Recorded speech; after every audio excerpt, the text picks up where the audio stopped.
In one word, just one word, what would you say your professional style is? Jovial.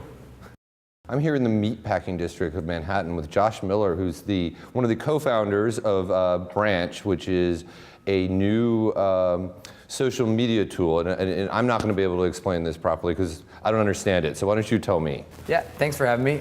Branch is a way to talk to each other about the things you care about. So very simply, it's a way to have a conversation with your friends, just like a dinner table conversation or the type of conversation you'd have in a bar or a coffee shop.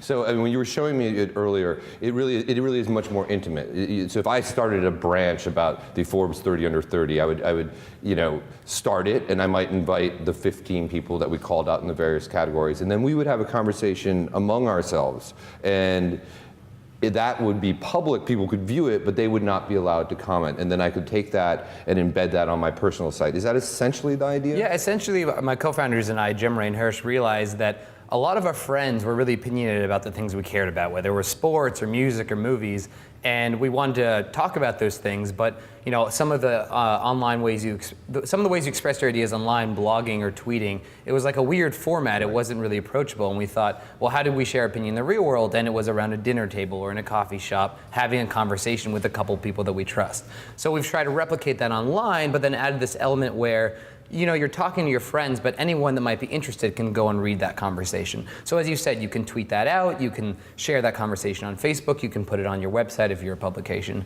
So the conversation, it can go wherever it wants, but it stays between the people that you want to talk to. So you're joining a few other famous college dropouts and starting a company. Although I'm on a leave of absence, my mom would kill me. If sorry, Mom, not a dropout, on a leave of absence, Josh Miller. But you were between your junior and senior year at Princeton. One of your other co-founders was also an undergraduate, and the other one was in school as a graduate student. Yep. I guess he finished his degree. Yep. But the other two, are you taking some time off to do this? Yep, we were going to be seniors right before we started the company. And what gave you sort of the courage to do that? I mean, that takes a lot. You're literally 9 months away from getting an Ivy League degree, and you say, my window of opportunity is just closing, somebody else is going to come up with this great idea, or did you get encouragement from somebody else? Yeah, so it's funny, I've always been the type of person that has a ton of ideas and always is working on projects, and this was the first time where I was just working on this kind of cool project after hours with Hirsch, one of my co-founders, and someone that we had met at our co-working space, Dogpatch Lab, said, you should talk to this guy, Jonah Peretti. And we had no idea who Jonah was, and then we kind of looked him up on Wikipedia and said, whoa, yeah, we should probably meet this guy. And we went to meet with Jonah, and at the time, the idea was just sketches on a piece of paper. And we showed it to him and explained the idea. He said, wow, this is really cool. I don't know if you're thinking about doing this full time, but if you decide to work on it, I want to work with you. And that's when Hirsch and I and Jemre were just like, man, maybe this is something we should kind of think deeply about doing. And one thing I realized is, I wasn't the best student, and I didn't have the best grades, yet I found myself at 8 a.m. as soon as I woke up, I popped out of bed and was excited to work, and I was working till 5 a.m. And I realized that if I'm that passionate about what we're working on, that's probably what I should spend my time on. And you've gotten a number of really interesting people, an interesting range of people that are already using Branch. And just so everybody knows that their Branch is still in sort of a closed beta. If you want to join up, you can go to their site, branch.com, and ask to be invited. Right. But you've got some people. Can you just tell us a little bit some of the use cases that you were describing? Yeah, it's been really surprising because I'm fairly boring and like kind of the politics conversations about the kind of stuff going on in Afghanistan. And so we have some of that.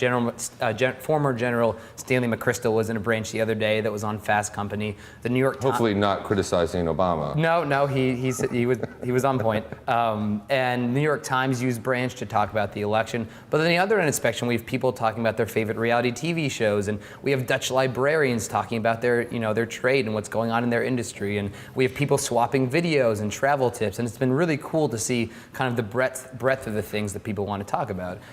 So that's been the coolest part of it so far, to see folks like the New York Times and General McChrystal, and people in other parts of the world talking about the things that matter to them.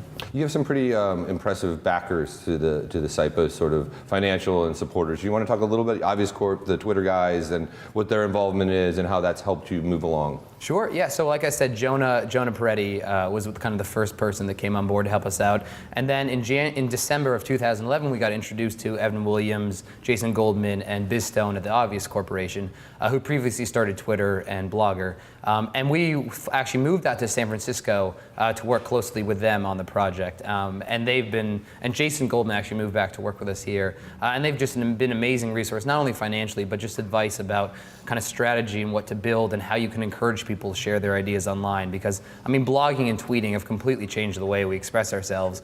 And that's what we hope to do as well. And it's just been invaluable to have anecdotes and helpful advice from them. We only have time really for 2 more questions, so I'm going to ask you one sort of oddball one and one straightforward. Okay. No, not that oddball. So the difference, the startup culture, I mean, we could be sitting in San Francisco, it would probably look the same, probably be raining also. But what do you feel the difference is between working in San Francisco and New York? And since you did go to the trouble of moving out there and moving back, maybe you could give people some insight into that.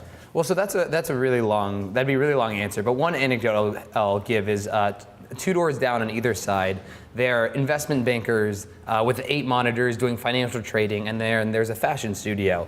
And on a Sunday, when we're here working late, there are people rolling down, clothes down the hallway, and then you see the screens going crazy with the numbers. And everyone that's here is very passionate and ambitious and excited about what they're doing. And that really rubs off on you, especially when it's from different industries.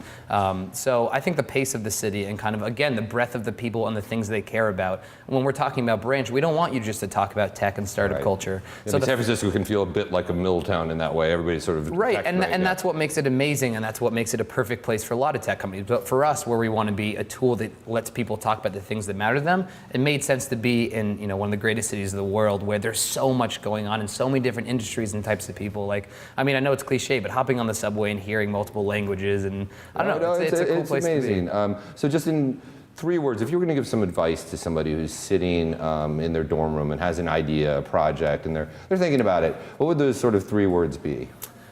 3 words, wow. You can go 5. Do what makes you excited.